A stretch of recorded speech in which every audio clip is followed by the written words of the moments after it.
Hi, I'm Seb Fontaine. You're watching Loop TV.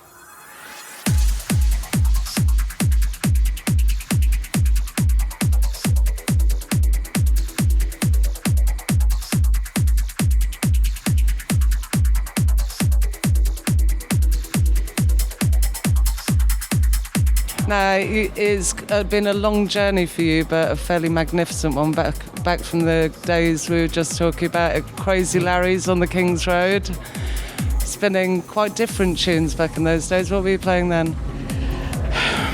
Well, I started kind of doing hip hop and funk, and then one day, with some assistants, I used to do the back room, all the big raves, Biology, Sunrise, all of that kind of stuff. And then one day, I went into the main room and heard Voodoo Ray. I was like, I'm in the wrong room. I'm in the wrong room. There's naked girls swinging from the chandeliers and dancing on the speakers. Like, really? No, honestly, I'm in the wrong room. So never look back. And it was Voodoo Ray that did that for you. So seminal tune for you. Absolutely. It still gives me goosebumps. And obviously from there followed Cream Residencies, Ibiza Residencies, and then the Radio 1 show as well. How is sort of moving into radio for you? I mean, I know you'd done the early sort of pirate stations as well. Well, I did Kiss for 5 years before, so I had a fairly decent background. And when I finished in Radio 1, I was everyone was like, well, why don't you do this station? Why don't you do... I'd spent so long, 10 years, having Saturday night being, you have to be there. For Radio 1, you have to be there. And so I just wanted to travel.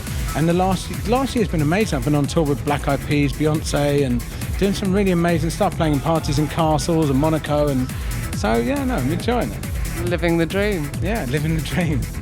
And in terms of because you're still producing an awful lot of stuff, you're still remixing, how's your time sort of split at the moment in terms of your production stuff and touring and getting a little bit of me time?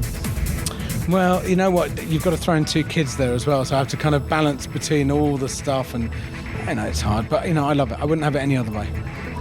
Do you find that as you sort of progress, you wanting to spend more time in the studio, or the one area of your work is sort of taking a natural precedence? The one thing that I have found lately is that, being a DJ is a fairly nomadic experience. You're one place, another place, and I've kind of wanted to kind of calm it down, try and do more in London again, and just do 2 weekends away a month and not be, every single month, because it literally... it takes its toll. You could be playing in Argentina, Buenos Aires, and it could take you 3 days to get there. And so the 4 hours that you're on the decks are amazing, but there's 3 days either side. And so I've kind of tried to base it. So I'm doing more and more stuff in England now, more and more studio stuff, and more kind of parties, and more kind of. It's been good, but I've tried to rebalance myself. I just didn't want to be traveling every single week of my life.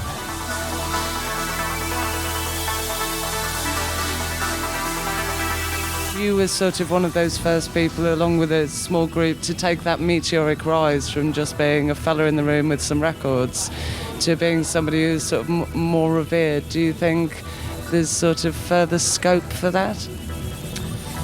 In a way, I hope not, because there was something nice about the early kind of house scene. Everyone was doing it together, everyone was friends. It wasn't about egos, it wasn't about top billing, and I kind of think we lost our way a little bit on that, but it seems to be going back. There's so many underground parties where literally I look at a flyer and I know people that go, and there's DJs I've never heard of and everyone says they're amazing. We seem to have got back to basics a little bit, and it's not just about the big, the top 50 or whatever, and I kind of like that. I like the fact that people are giving airtime to DJs that are they're good. They're not famous, they're good.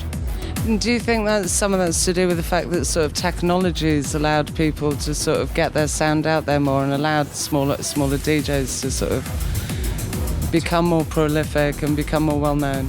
Technology is a wonderful thing, I love the idea that you can do all your shopping at home, you can do it at home, but it's got certain downsides as well. If I had one moan about the technical, the way things are at the moment, it's, in the old days, you'd have this record and you'd get maybe 10 test presses or 20 test presses, and they went out to, the DJs, and then it would be 100 white labels, and then they would have like a little kind of pre-release to the shops. And so your record, literally, by the time it came out, this was like 3-4 months. Nowadays, my one moan would be that, a record goes on Beatport 2 days after it's been in the studio. and then in 2 or 3 weeks it's gone. It's become more transient. It's very transient, and I would love it. You know what? If I could have the technology that we have, but things lasted longer. If anything, it's too disposable. And I think that's a shame, because people put an awful lot of time into their records, and literally, they've got an airtime on Beatport and things like that for like 2-3 weeks, and it's a bit of a shame, because so many people put their heart and soul into records. So do you think the sheer quantity of people producing music and bedroom DJs who are able, where they wouldn't have been able to before, produce a white label and take it to that next level is devalued? Well, the fact that it's become more accessible has kind of made it...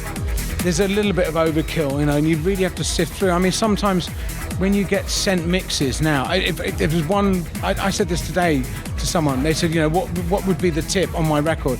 And I said, well, look, when you get sent, so many things I get sent, I've got like 20 mixes. And I was like, the download is so long. It's like a 15-minute download. And the best thing you could do is have 2-3 mixes. In a way, vinyl was its own A&R, man. You're allowed, whatever it was, 15 minutes per side, whatever it was, maybe 12. And so, you slimmed it down to the 3 best mixes, maybe 2 on one side and the main on the other. And that was its own A&R, man, in itself. It kind of almost a quality control. And now, because everything's digital and it kind of costs nothing, everyone's like, oh, I'll get my mates to do a mix. And there's like 20 mixes, and it takes away from it. I think everyone needs to bring it back a little bit and say the 3 best mixes and treat it as if we are doing vinyl again. If you had advice, I mean, in terms of you being sent a lot of stuff and picking those tunes that you listen to, what's your advice to a producer trying to get heard and trying to get sort of remixed and played? It's difficult. Like I said, I think, because if I'm looking at a download, say someone sends me a track and it's like an 80 meg download, I think, really? Do I really want to download, 9 mixes? Make it accessible, make it so they can just download the mix that they want. So if they like it, they'll do it. If you smother it in 15 mixes and this huge download and loads of people are, really hesitant to download that stuff. So make it simple, make it clean, and just do it. And do you find, in terms of the internet as well, which obviously allows people to sort of publicise themselves and everything, are you finding, as some people say, that it's turning on itself again? So no longer are people listening, they're just bombarding other people. And it's hell, your inbox and Facebook and MySpace, it's literally just like, really? Do you sift through your own? I've got 92 messages today. Since it's crazy, but... Have you got to the point where you've got somebody sifting through the music for you? No, not at all. You've got to do it yourself. You've got to answer people and do everything. So what's this summer got for you, 2010?